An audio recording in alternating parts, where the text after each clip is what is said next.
Well, a very good evening. Thank you very much for joining us live on the Alderholt Facebook page for a bit of a unique event. I guess this is Alderholt about to get a lot bigger. The plan of the evening is to hopefully engage with folk from the village who are yet to hear about the proposals around planning in the village that are forthcoming. And the consultation process, as we'll hear, has been tricky with COVID in mind. And so my hope is, having seen loads of Facebook posts coming in on the subject, to kind of compartmentalize everything and succinctly in half an hour or so this evening answer any questions you might have, and a bit of a call to arms really to whatever your thoughts and feelings on the matter, to engage with the process. And to help us do that, I'm delighted that we've got a variety of guests representing local groups. And the first of those I'm going to bring in is Councillor David Walsh. Good evening, David. Oh, there we go. You're going to need to unmute yourself. There we go. There we go. Yeah, I was going to start by saying that I've not read the standing orders and I don't have the authority, but there we go. A little bit of hand forth right there. So. David, welcome along. We'll come to your role in a minute, but you are the portfolio holder of planning at Dorset Council. Is that the right title? Yes, and part of my responsibility is to deliver a new local plan which will cover the next 17 years. Okay. And I also represent Dorset on the Town and Country Planning Association's New Communities groups, where I'm a strong advocate for building communities, not knocking up houses. All right, fantastic. Well, look, thanks so much for giving up your evening to join us. It's much appreciated. In addition to that, we've got both Chris Walker and Colin English. They represent the group Action for Alderholt, who, guys, it was formed off the back of a meeting at Alderholt Village Hall a couple of years back. Yeah, that was when East Dorset Council were putting plans forward that we really felt that we were worried about, and that's where the start was anyway. Yeah. Okay, well, look, welcome to both of you, and we'll find out a little bit more about Action for Alderholt very shortly. And then last, in terms of panelists, we've got Dave Took, and Dave, as well as being on the Parish Council and the Dorset Council, is here tonight with a cap on, representing the Neighbourhood Plan. And Dave, that's a group of you that have been brought together to consult with the village in terms of their thoughts and feelings, and you'll then present those thoughts and feelings on the proposed planning to the Parish Council, who will then in turn present it to Dorset Council. Is that about right? That's more or less right, yeah. Yeah, okay.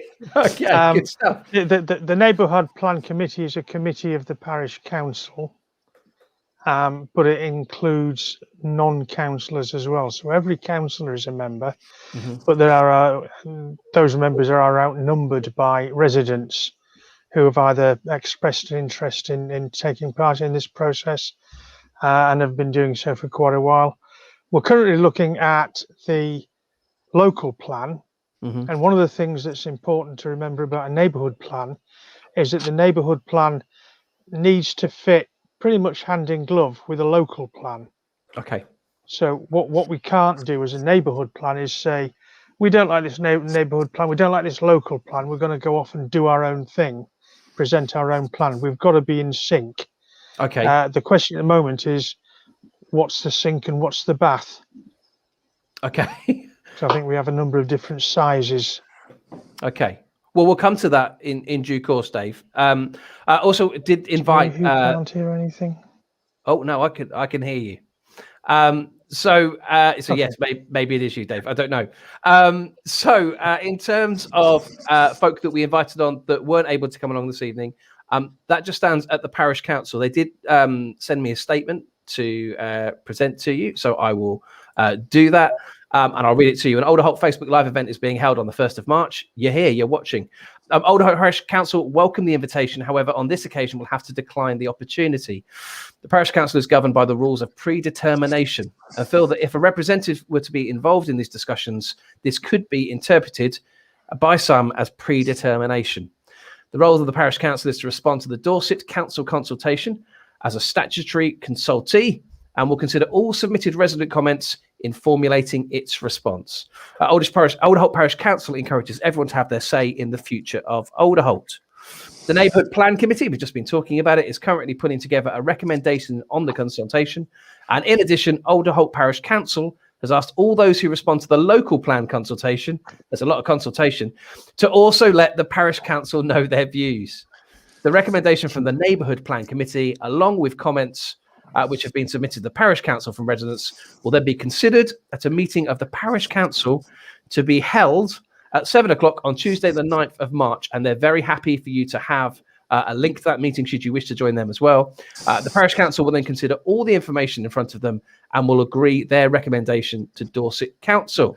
It'll be a virtual meeting, as it says there, and the public are encouraged to attend. Okay, that's that done and dusted. I want to go to Councillor David Walsh, first of all, if I may, David, and just ask about where we're at in this process, why we're having this process at all, really. Why the need for more houses, and how did we get here? Right. Well, that's quite huge. I'll try to be as concise as I possibly can be.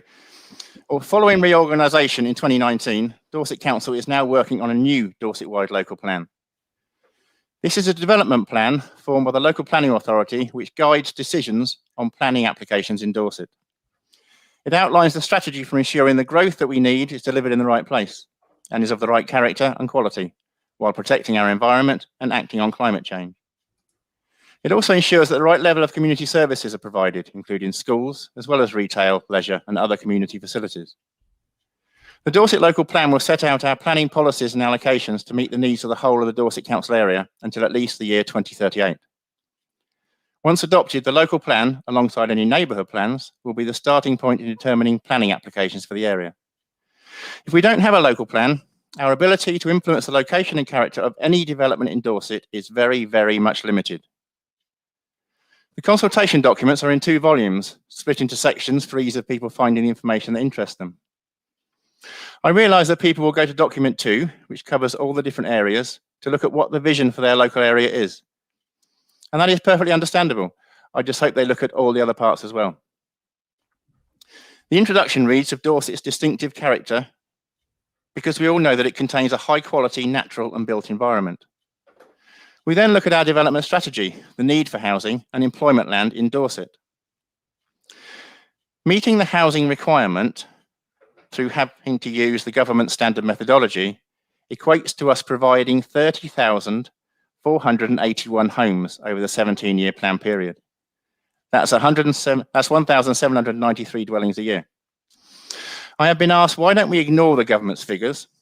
Well, that is an easy one.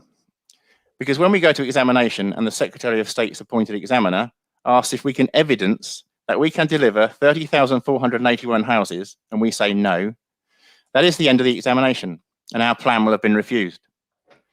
As I keep saying, having an adopted local plan is the only way that we can influence what development comes to Dorset and where it goes. A local plan is literally the only weapon we can have to fight off speculative development. I have been informed that a local authority in the north of the country told government that they could not deliver the housing numbers government wanted, and that we should do the same. Well, government told that authority, if you can't do it, we will. Once again, you've lost control. And I'll emphasise, the only way to control the future of Dorset is to be in control, and for that you need a local plan.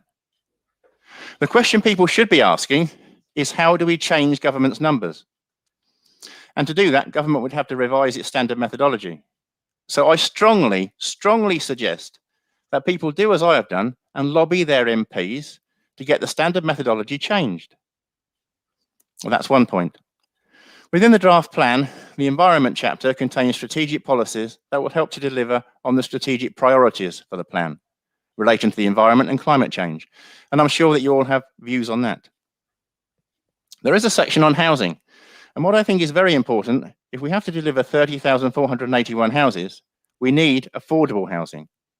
And I don't just mean social housing for rent, but affordable for our residents to buy. Another chapter looks at community infrastructure, shops, education, children's services, doctors, healthcare, hospitals, daycare centres, libraries, sports facilities, roads, parking, electric charging points, low carbon infrastructure, waste management, flood defences, community safety, broadband, community renewable energy. There is so much in this plan that impacts each and every one of you. We need to hear from you in your response. The second document looks at specific areas and the vision over the plan period.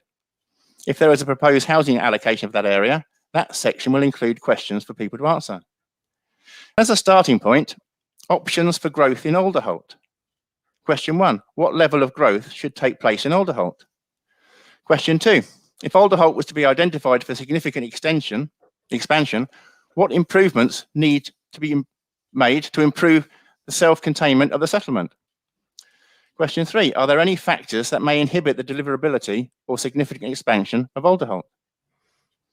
Then it looks at the Alderholt Trailway, where Dorset Council will work with Hampshire County Council to investigate the feasibility of establishing a trailway between Fordingbridge and Alderholt, using as much of the former Salisbury to Poole Railway as possible.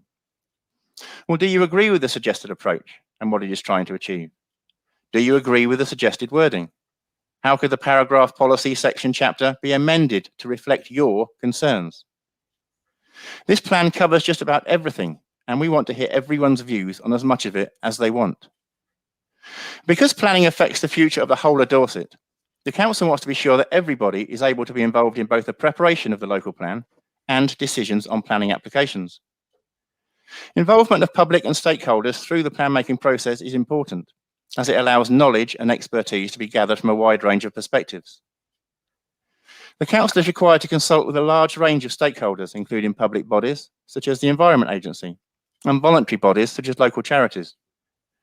We will consult our network of town and parish councils, who can provide a wealth of local knowledge and advocate concerns of local residents. We want to hear both positive comments as well as negative. Someone might say, we don't want any development here. And what is the reason? It might be we haven't got the infrastructure to support it. Okay, but then, come on, where do you think development should go? Section 2 sets out a development strategy. Within it, there are 12 sets of questions, and we want your views. Please respond to it. The bottom line is 30,481. And if we cannot evidence to the examiner that we can deliver that target, our plan will fail. And once again, we will have very little control over what development goes where. I've been asked, will we listen to the consultation responses? I can say categorically yes. We will not just listen, but our policy team will be coordinating the responses and uploading them onto our website, where you'll be able to see it. To finish, a couple more numbers. The housing target using the government standard methodology is indeed 30,481. But the supply set out in the consultation document adds up to 39,285. This is for a number of reasons. We may decide that some sites need to come out as a result of the issues raised during this consultation. If we had only just met the target, then we would have to add further sites to replace any taken out and have a further consultation on them. The national requirement is that we meet our own target plus any unmet need from neighbouring authorities. We don't have definite figures for this, but may have to meet some of Bournemouth, Christchurch and Pools and the New Forest. The target may go up, as inputs to the standard methodology may change during the preparation of the plan. For example, when the affordability figures are next updated. With the supply exceeding the current target, we have the flexibility to be able to meet that situation if it arises. And it is important to have a supply that exceeds the target, so that if there are unexpected problems or delays on sites after the adoption of the plan, it does not immediately stop us having a 5-year housing land supply or passing the housing delivery test. The West Dorset, Weymouth and Portland local plan was adopted in 2015, with just about enough development proposals in it to meet its target. Within a few months, we were without a 5-year housing land supply and couldn't give much weight. We would like to avoid that happening again if we can. A further public consultation is planned in late 2021 before the plan is submitted for independent examination and adoption in 2023. I know that was a lot for people to get their heads around, Mike, but that is basically where we're coming from. Thank you, David. No wonder you had to write it down. Good grief. Yep. But thank you very much. Look, a few questions arising from that. I'm gonna bring in the other guys as well. But I'd ask us just to kind of try not to talk over one another as best we can. David, most of the questions are probably initially coming at you, but some of the other guys may well be able to help as well. You mentioned the trailway, and that's the first time I've heard of a trailway. So what's the thinking there? People are asking, is that a cycling route, or are we reopening the railway? Is it going to be a cycle path? No. Yeah. What's the plan there? No, trailway. It could be anything. It could be there for cycling, for walking, for riding, whatever. There are the questions. What we've got here is a blank canvas. Now, we want you to help us fill in the dots. Now, if people want a trailway, what would they like it to be used for? This is such an open consultation. I mean, I'm saying to you now, this is not a done deal for Dorset Council. We've not done this at all. Nothing. We've brought all of the plans from the previous areas together. And the reason Alderholt is here for development is because of the East Dorset local plan previously. They suggested it, so we're continuing with that consultation.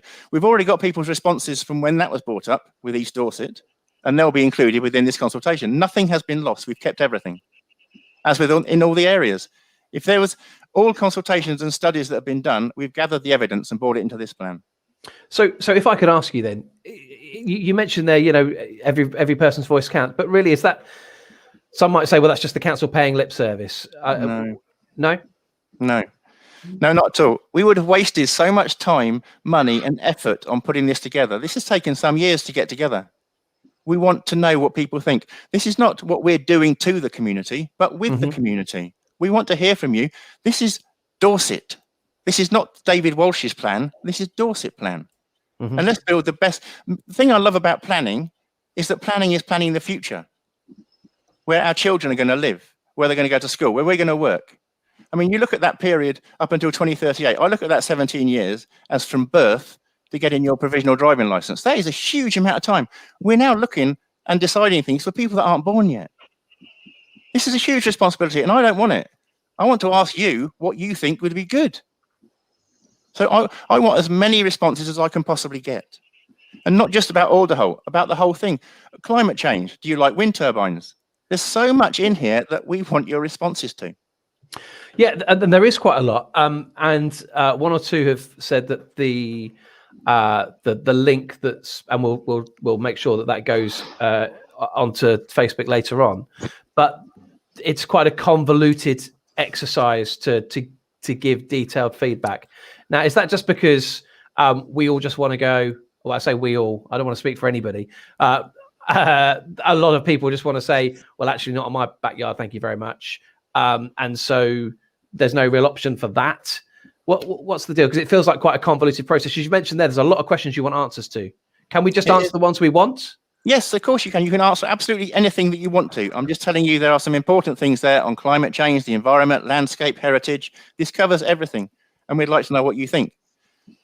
But we're not just paying lip service. We really do want to know what people think. This is your area. You live there. You have the local knowledge. You know the area better than I do. I mean, when I took over the portfolio, I came out there with Dave Took, and he took me around the area to show me, saying, this is not suitable, David.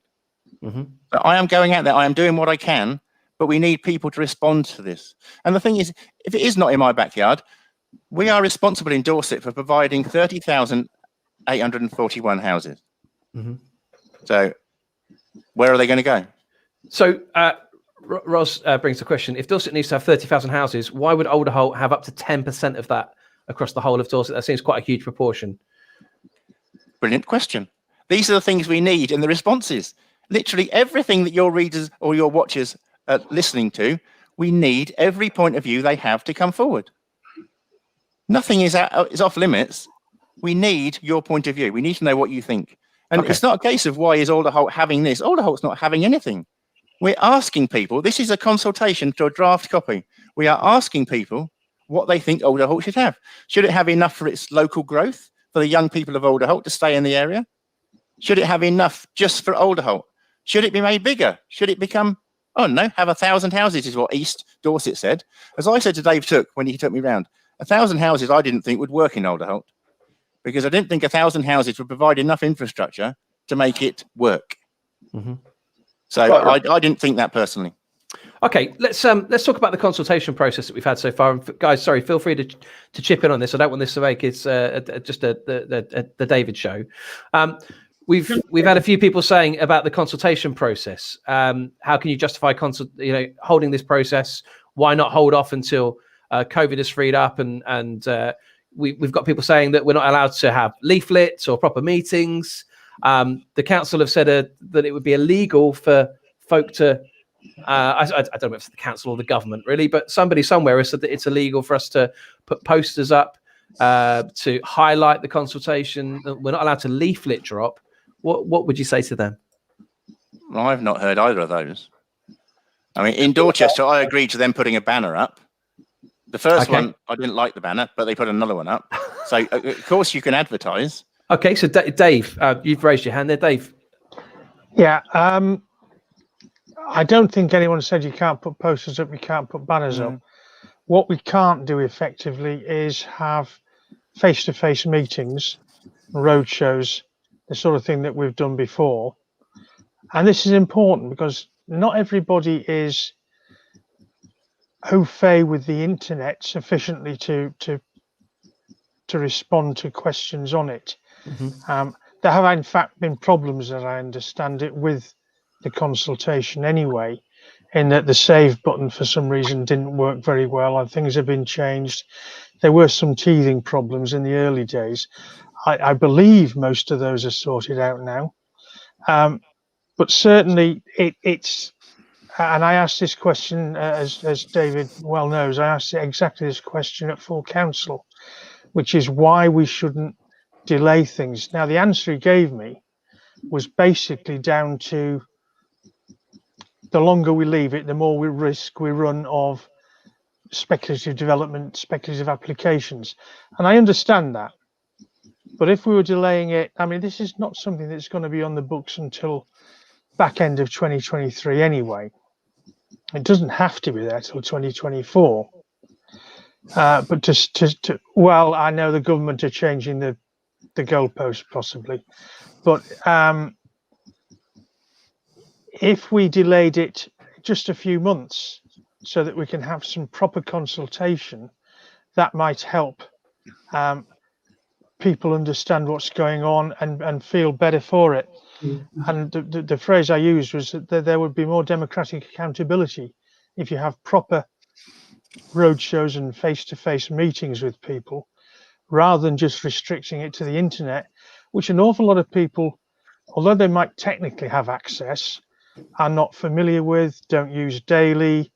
They can get an email through to their grandchildren, or they can even use Skype and talk to their sister in Australia or whatever, but they're very limited. A lot of people are very limited in what they can do on the internet. And I think we really need to delay this. But I know I can see David is itching to come back, so I'll shut up for a minute. I'll come to you in just a moment, Chris. But David? Yeah, I could go back into script and answering this, but I'm not going to. Because the thing is, government have told us not to pause local plans, but to get on and do them. Now, we have been told by government, ministerial statement has come out to all local planning authorities that we all have to have a local plan adopted by 2023. Now, Cabinet agreed that a year ago, so we're just continuing with what we're going to do.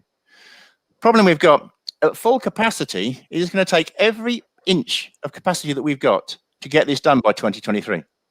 This is a huge job to do. They really are being stretched. But I mean, not being able to get on the internet, we've got facts. We've got now 90% of residents have internet access. And if I can just give you some figures, we have already reached 2.1 million on social media and around 21,500 visitors to our web pages. We've had over 5,900 viewings on our webinars and over 670 listens on our podcasts. It's been thought that we're doing more than we've ever done, and we're reaching more people than we ever have, and we're reaching different groups. And we're reaching so many youngsters now that would never have participated previously because we're using different methods. Now, we're not able to stop this or pause this. And Dave's quite right. We're in a very, very vulnerable position in Dorset. Without a local plan, we're not able to say no in planning applications. This plan is the guidance for all planning committee meetings to actually say yes or no to a planning application. It's that important. And if we don't have the grounds to refuse a planning application, we end up with some really bad development. And we've seen that before in Dorset, and it will continue. And I am adamant, I'm going to stop that. And the only way to stop that is to have a local plan.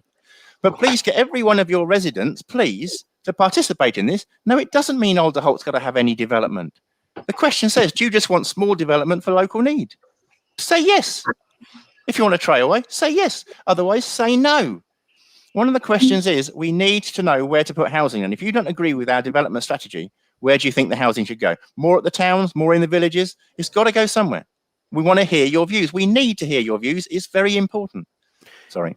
That's great. And actually, you know, we've had a lot of people saying, you know, why stick 3,000 houses in Alderholt when actually, if you spread it out across towns, you know, it would barely be noticed. And people live in a town because they want to live in a town. We live in a village here because we want to live in a village. I'm again, these are not my views. These are just the views of folk that are commenting along. Chris, you wanted to ask something or say something?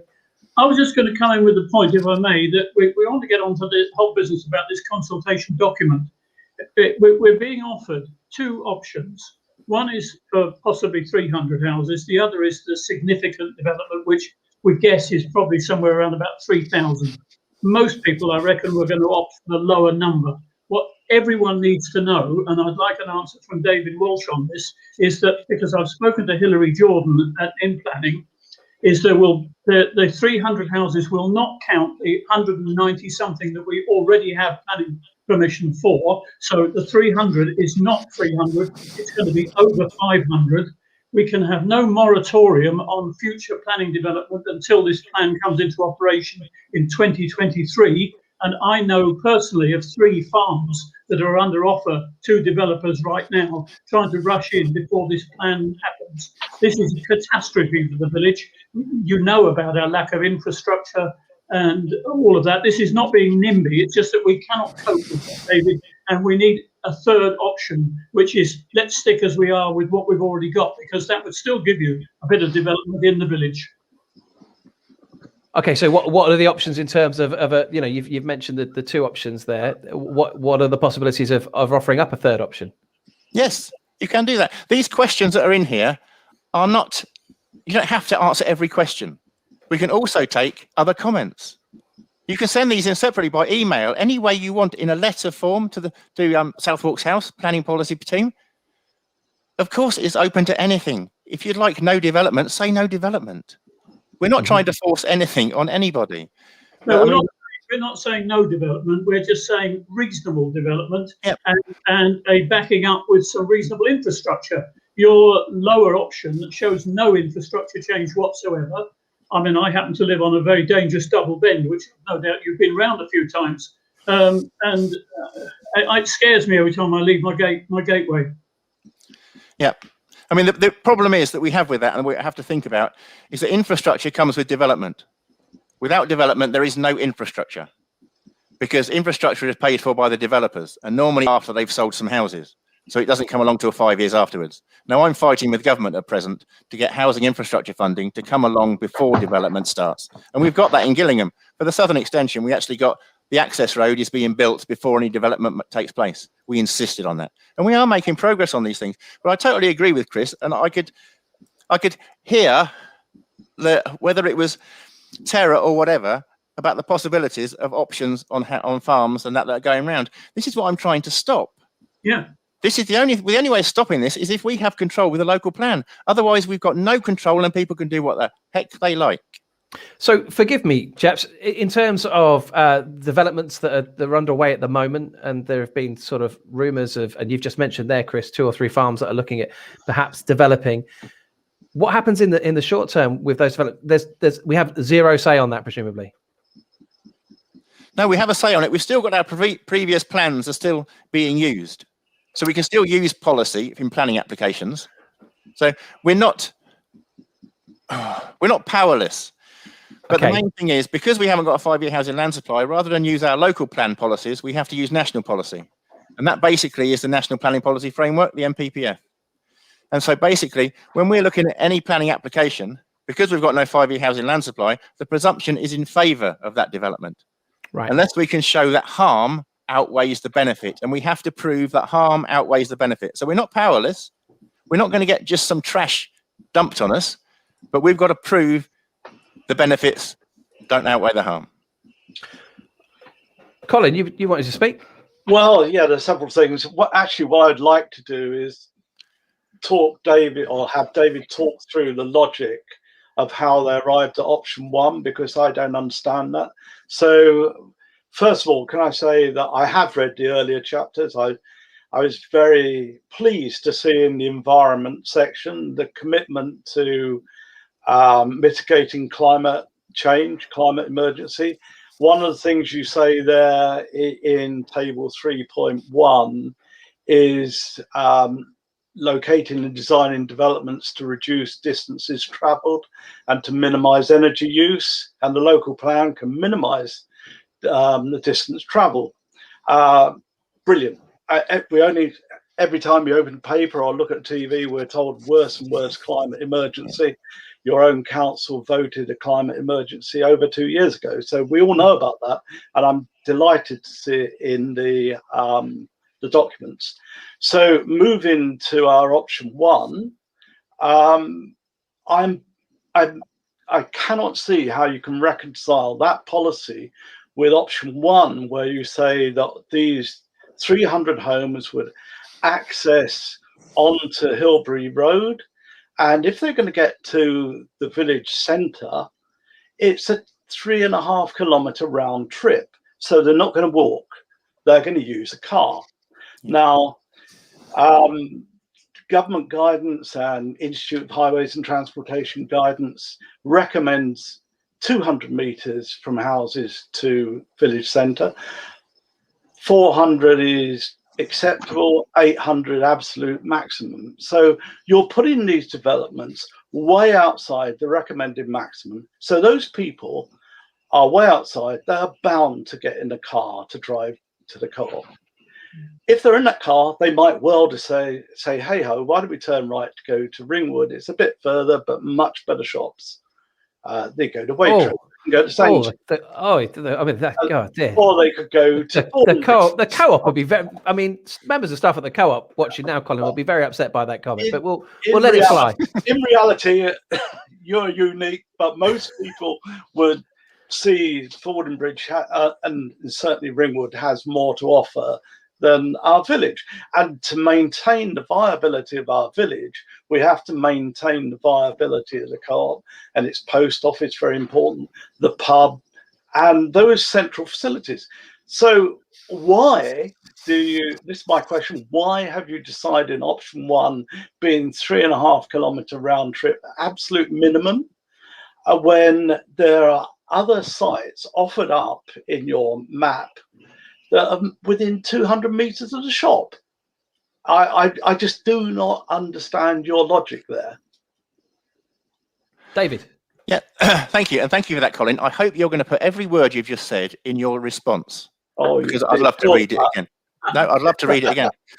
Now, the thing is, we haven't done anything. All we've done is give people some ideas. I mean, without looking at 300 as a specific, or looking at 3,000 or 1,000, it's asking people whether you'd like minimum growth or an expansion of the town. I totally agree with sustainability.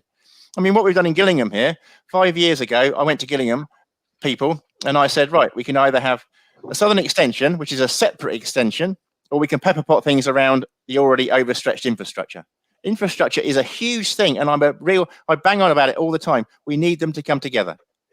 So I agree with everything you've said, Colin, and we're not stipulating it's going to be 300 houses or 200 or 100. It's asking people basically whether you want minimum growth or an expansion.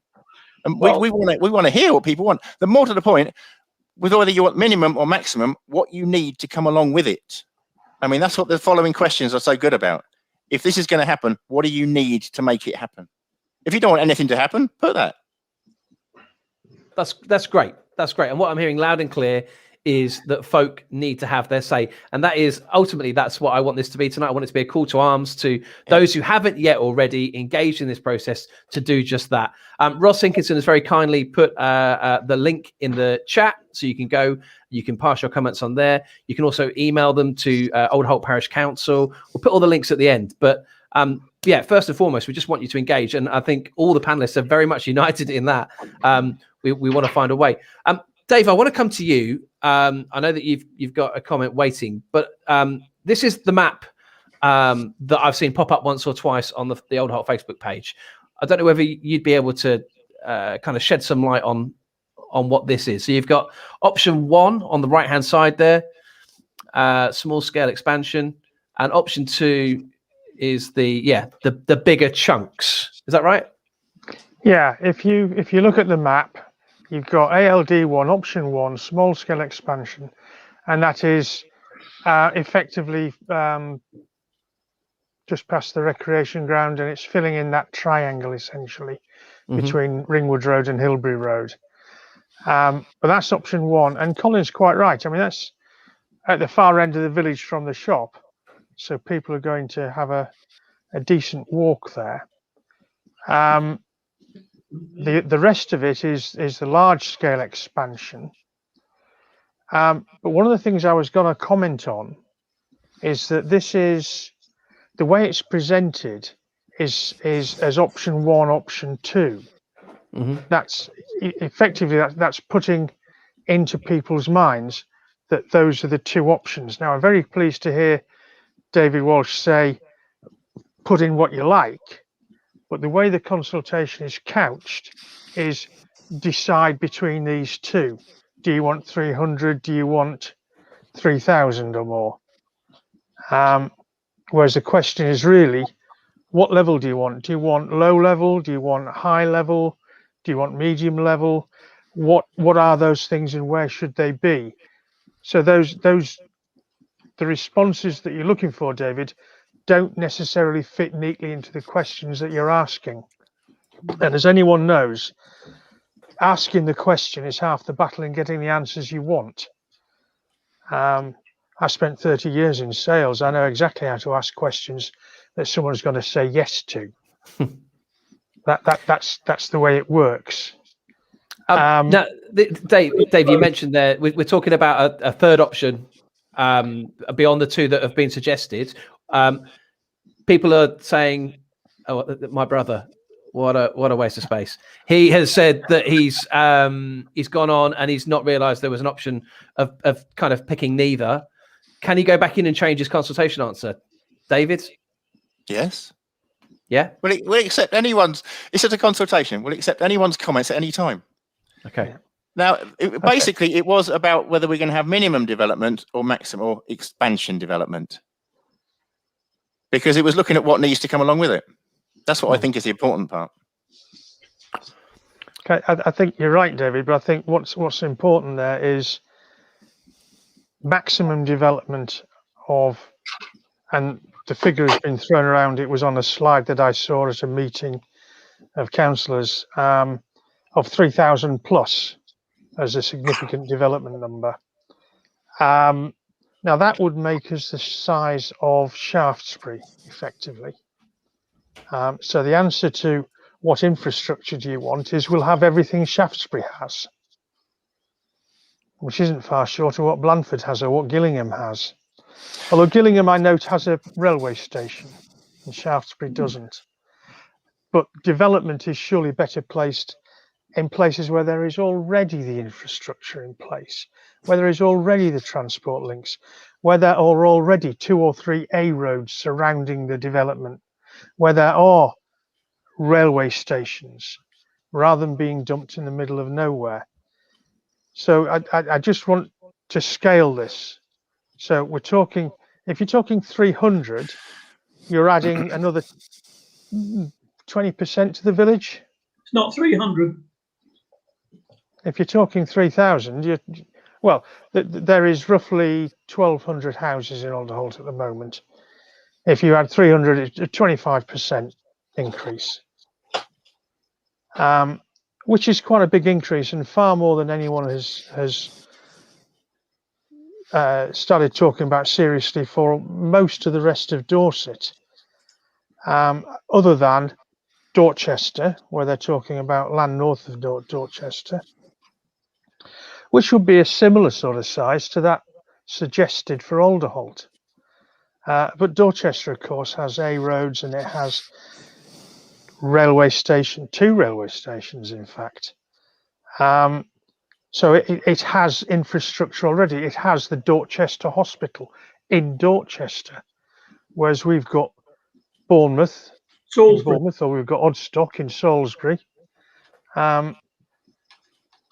We don't have within the village, we don't have doctor surgeries.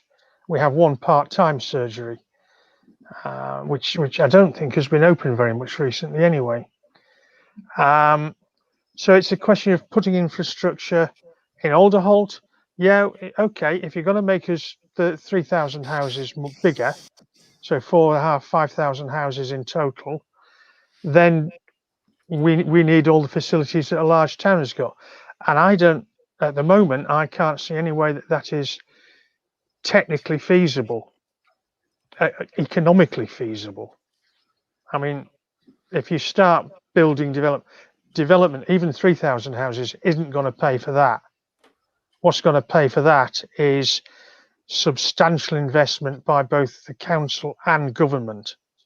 Yeah, because I think it's too big just for the government, just for the council. If you're going to do that, then you've got a major site on your hands, and it's going to cost a small, or probably quite a large fortune by my standards. David, you're nodding along there. Standards are low. You're nodding along there. Is it fair to assume that actually, in either of these two options that initially were suggested, that infrastructure is unlikely to follow? As I've said, if it was going to happen, then we'd have to go to government, as Dave just said, for housing infrastructure funding, as I have with Gillingham. But nothing is being done to Alderholt. Like I say, this is a consultation. Yeah. But it's a consultation that the whole of Dorset can fill in. I mean, people in Dorchester can make comments on Alderholt. People in Alderholt can make comments on Dorchester.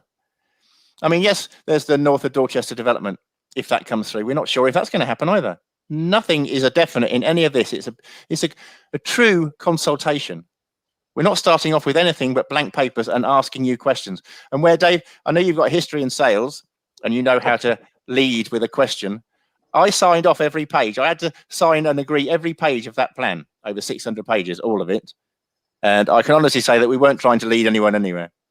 We literally genuinely want to hear what people think. It's their Dorset. I want to come back. It's very honourable stuff, David, and it's appreciated. I want to come back to the consultation process. Somebody has said that you can't change your answer online. They tried, apparently. You have to remove the whole thing and resubmit. So a bit of a pain there. Yeah. Okay. So, but just to make that clear, that it's not as simple as doing that.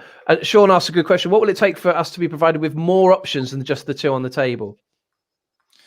Well, like I say, you can respond with any answer that you want. And you can even respond. You don't have to respond on that paper. You can respond. You can send a letter to the local planning policy team at Southwarks House, Dorchester.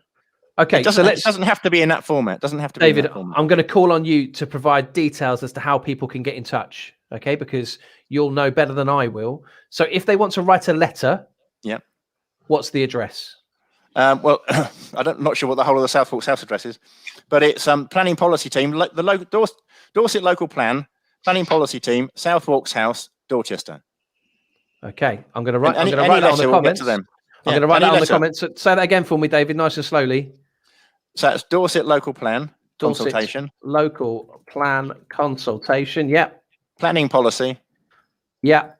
Southwarks House. Yeah. Dorchester, and I'm not sure what the postcode or anything is on that one. Okay, well, I'm sure people, if they Google that, will be able to come up. I've put that in the chat, but there it is, folks. So you can get involved. Now, if we want to send an email, it's DT1-1UZ. Look at that, DT1-1UZ. I can't multitask. Sorry, Dave. Forgive me. What a team. Yeah, there we go. There's the postcode as well, DT1-1UZ. If people want to email in, it's on the Dorset consultation website. I'm not sure.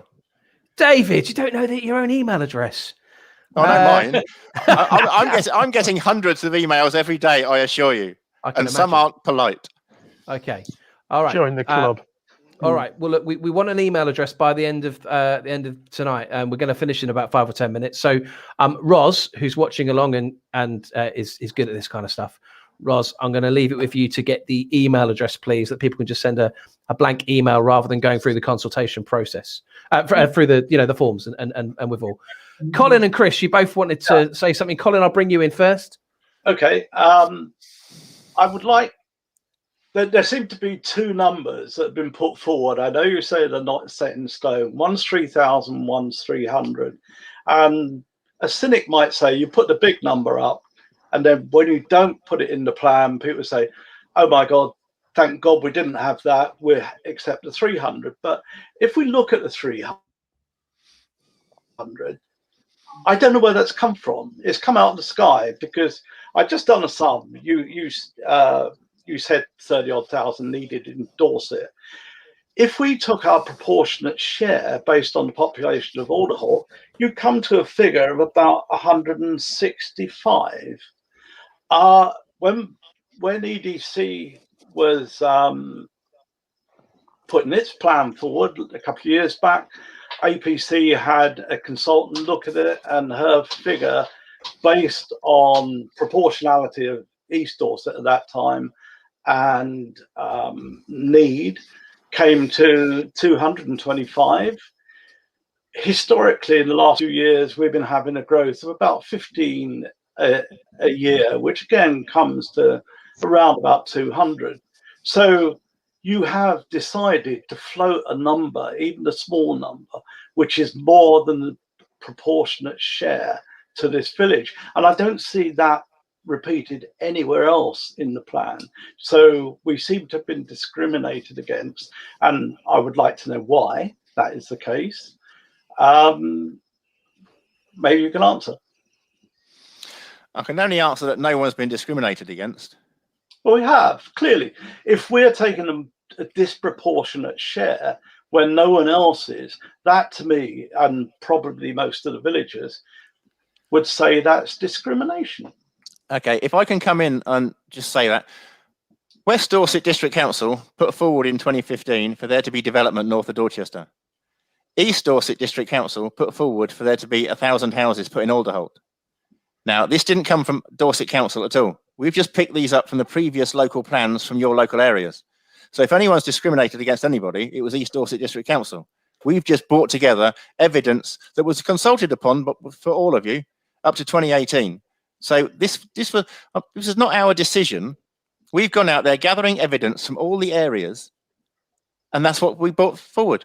So we didn't discriminate against anybody. We just picked up what East Dorset local plan was already doing, as we did with Dorchester and the West Dorset plan. Sorry, it was only a consultation. 1,000. Yeah. It was no more than you've got. Yes. But this is looking at expansion of, the 3,000 doesn't mean 3,000. It's just an expansion of the town. What I said to Dave Took a year ago was that I didn't think 1,000 houses would work with what East Dorset had said, because it wouldn't provide the necessary infrastructure to support it. So, I mean, basically we're asking the questions, do you want minimum development or do you want a larger development? Dave Took. Appreciate that, David. I think what Colin was driving at was that there is a need in Alderholt, we think, for some housing. We understand that. And it's the scale of it. And what the NPPF is all about and what local plans are all about is finding the right level of housing for a particular area. And a lot of that is driven by local need. So it's not the need to add houses that are overspill from Fording Bridge or BCP, although watch that space, because there are arguments in there. But it's about what is required for our local need. And the local need was looking at, and we did some surveys and we had a consultant's report, and the local need was far less than 300. Local need is really no more than a couple of hundred, and we've already got 192, I think it is, approved plans. We've got one of them for 89 houses at the old surplus stores site that has been granted permission, I think it must be 10 years ago or more now. It certainly seems that way, that hasn't been built. Rumours abound that it may be starting being built, but we've had those rumours for 10 years. But if we're looking at local need, then 300 is an excessive number, and we don't know where that came from. what might have been better is, rather than just pick up from the previous plans, is to start with a clean slate and say, what is the local need in each area? And there's calculations you can do for that. The government provide them. You can get that. So you can look at each area and you say, how much do we need? What's driving that? What's suitable? What's the infrastructure like? And just start from there, rather than picking up some, if I can be frank, what was always a half-baked idea of putting 1,000 houses down here. Yeah, so if I can come back to that, actually, Dave, the question in the chat, the consultation on 1,000 homes in 2018 had a resounding no. So why was that accepted? We haven't accepted anything. Okay, well, why was it pushed forward into this plan? Well, our planning officers that went to all the local plans to bring this together, we couldn't start from a blank piece of paper. There's no way we would have got this done by 2023 with a blank piece of paper. We had to go into there's evidence gathered. And yes, part of that evidence is people said no. So we can use that evidence. Nothing's been thrown away. All of those consultation responses are still there, and you'll find them on the website. Nothing's been thrown away. That'll all be there for consideration. So nothing is trying to push anything.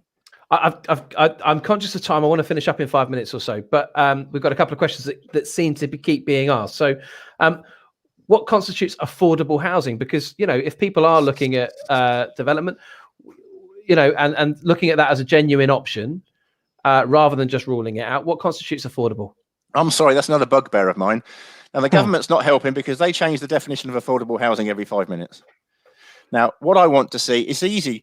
When you go to a developer and you say, right, we want 15%, 30%, 40% of affordable housing, their first instinct is to think social housing to rent, because that's easy. They haven't got to think about anything. They'll just do all of it like that. We need different tenures. We need mixed marketing. We need, well, you own half of it, you rent half of it. And also, what I think is so huge in Dorset, because when I speak in Westminster, I'm anti-starter homes, because I continue to say starter homes are the unaffordable affordable housing in Dorset and Hampshire. We can't afford 80% of it. But one of the good things that you'll read in this plan in affordable housing is first homes. What we're actually looking for is the government scheme on first homes, where you buy the house with 30% reduction, and then that's kept in perpetuity, because when you sell that house, a valuer comes round again, and the additional value or whatever, you take 30% off that. So those houses stay, and they're for local use. First homes is a fantastic idea to help people get on the housing ladder. Now, I'm passionate about affordable housing, and we need to push with it. So please answer the questions in there on affordable housing. It's not just a case of social to rent. We do need some social to rent, but we want to buy it. Affordable to buy. That's what I think is important. Forgive me, David. Could you put a figure on that? I'm being asked quite a lot. So could you put a figure on what affordable looks like? What do you mean, a figure? In terms of the price to buy one of those properties? Well, 30% off of the market housing. So whatever the market housing is, 30% reduced. Okay. All right. There you go, folks. In perpetuity. Okay. And then really, I want to just question what the next steps are at the high level. So this consultation happens. The deadline is 2 weeks' time, I believe, March 15th. Yeah. So then what happens next? All the consultation responses are examined by the planning officers, and they go onto the website where you'll be able to see it. And then the executive advisory panel that I chair will be meeting, and we'll be looking at these things, and we'll take notice of what people have said, of the comments. That's the whole point in the consultation. Nothing is a done deal. And then by the end of the year, there'll be another consultation. I mean, let me tell you something that people don't seem to realize when they're asking about an extension.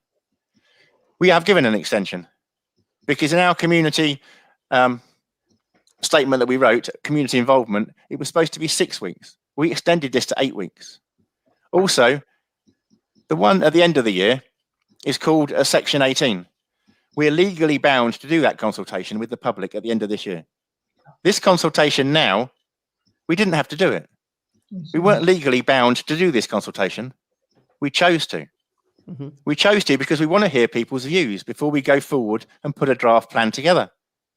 We didn't have to do it, and it would have been so much easier with all of what's going on not to. But we all decided, yes, we're doing this consultation because we want to hear from the public. Okay, so let's say all those areas in which you're proposing development, the vast majority of people in those areas come back and say, no, thank you very much. It's not going to work. There isn't the infrastructure, or they'll all give valid reasons. Then what, David? You got a tricky job in your hands. Yes, very much so. Which is why we're asking you, if you don't want it here, where do you think it should go? And there are places in Dorset that want development. Yes. We have places like Blandford who are crying out for more and more development. Problems they have there with their neighbourhood plan is the inspectors are saying, no, it's too much development. It's juggling all of these things. But that's why we're asking you, because this is a plan for Dorset. So let's hear from the people of Dorset where they think it should go. We're not looking to trash anything. And my planning officers, they studied to get their degrees, their masters. They're not doing all of this, all that study, to come along and trash Dorset. We want a Dorset for the people, the future they want, with the infrastructure they want, the schools, medical services, all the things I talked about in the community infrastructure parts. There's so much that needs to be done in this plan. And we need your help. Please consult. Respond to the consultation. Please, well, look, sorry, Chris, go on. David, I'd just like to come in here. First of all, I totally agree that the consultation shouldn't be extended, because extending it just makes it even further down the line for the development and the plan to be finalised. Yes. We need that plan finalised very quickly. Yes. We have a serious problem here in Alderholt over the development applications that will come in between now and when that plan takes place in 2023. Is there anything at all you can do to help us protect our village in the meantime? I've asked Hilary Jordan. She said no, she can't put a moratorium on it. The offer in the consultation is a bit like saying, do you want us to take your left hand or your right hand? We actually don't want to lose either hand, but we do need some help in protecting our village until that plan comes into position. Can you help us? Basically, through policy, you've got what I've said you've got. You've still got the East Dorset plan. And you've still got the National Planning Policy Framework. If you can evidence that a development is going to be more harmful than beneficial, then you can refuse it. At present, if we just refuse it without anything, we know it goes to appeal. The appeal inspector says, you haven't got enough housing allocation set, so I'm going to allow this, even though it wasn't in your plan and you didn't design it. That's the whole thing. It's the master planning in Gillingham. I said to the people, you can master plan this yourself or someone else does it for you. And they've spent 10 years master planning this. That's what we've got to do across the whole of Dorset. Is there something I could do now? Dave Took asked this. Dave Took asked if there could be a moratorium of no development whilst the neighbourhood plan was being progressed. And sadly, it's no. And that's from government. We'll do everything we can. We don't want any part of Dorset trashed. But landowners are going to give options to people, to developers. That's what they do. They want to make money. They're businesses. That's why we need a plan in place as soon as possible, which is totally, I agree with you. We cannot postpone any of this. It's got to be done full whack. And the earliest we can do it is 2023. And that's at full pelt. And we will do it by 2023. Okay, chaps, thank you. So what I'm hearing loud and clear is we have 2 weeks to make our voice heard. And I'd really encourage folk to do that. The email is there for everyone to see. If you can copy in the parish council as well. I did put the address up earlier. Hopefully you grabbed that because that will all be very helpful. Yeah, we just need to respond, I guess. And as thoroughly as we possibly can, as time permits. But yeah, do head on to the website or do email either the planning policy at dorsetcouncil.gov. You can write a letter if you need to, but one way or another, we need to let our voice be heard, whatever that voice may be. And you know, we've heard an awful lot about opposition to housing. I'm not here to bang the drum for either cause. I'm just saying, have your say, and hopefully people will do that in the time that's left for us to do so. I'm going to call it a night there, chaps. David, a question was asked: have you done many of these events? Yes. But I don't mind. I want people. The whole purpose of doing all of this work to get to this stage is to ask the people. And if the people don't tell us, then we've just totally wasted our time. I've got lots of planning officers that are going to have many, many sleepless nights because they've got to do all this work now, uploading every one of these comments. Mm-hmm. So there's a lot of work ahead. There's been a lot of work behind us, but we're going to do this together. Let's give them a lot more work to do, folks, by filling out as many forms as we can. Hopefully that's useful. We've got an option 1 and an option 2 there for you to mull over, but there is a third option, and that third option can be whatever you want it to be. So reach out and say what you've got to say while there is still time. We have 2 weeks. And yeah, there's been reference to building that is happening here and now, and people are unhappy about that. We drag this out any further and we don't have our say, and the potential for that to continue is there. So let's do what we can. Thank you very much. We've had hundreds of you watching online, which is terrific. This will remain up, and you can share it to friends and family if you need to hopefully, kind of fill people in on what's going on. I want to say a big thank you to Colin, to Dave, to Chris, and to David for giving up their time this evening. And we'll say good night. Take care. Cheers, guys. Thank you. Thank you. Thanks, mate.